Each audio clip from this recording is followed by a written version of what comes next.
And here's a question: how do you bust a drought? Well, I'll tell you coming up. Of course, it takes rain. We got some rain today. I'll tell you if that was enough to help us out. Bust a drought. Today was certainly a help. Things helped.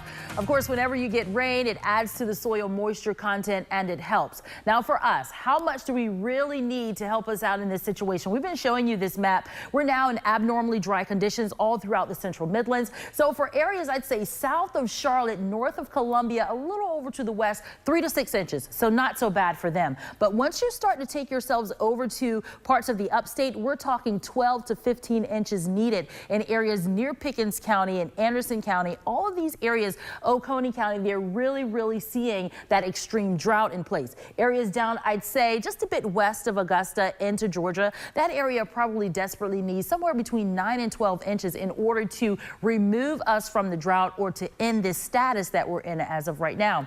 And unfortunately, we didn't quite get there. So how much rain did we get? So far in Columbia, we're approaching 1 inch. That's in the downtown area. Out towards the airport, 0.85 for us, so not quite as much there. And then you see the areas over towards Newberry, Saluda. They didn't get quite as much as we had here, not even a ½ inch for them, but certainly anything will help. And then as we're talking about the upstate, of course, we do know the fire that's in Pickens County. That's pretty much the closest one that's to us here in the Midlands.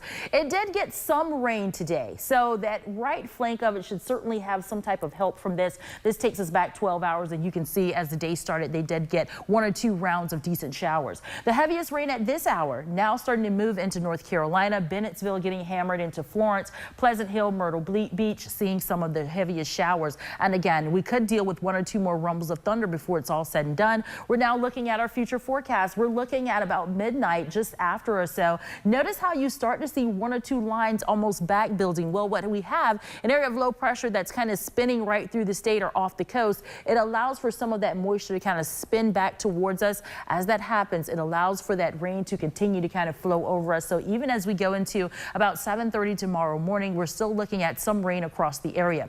It will start to pull away. Of course, all the moisture moves out, leaves us with some clouds right through the afternoon hour.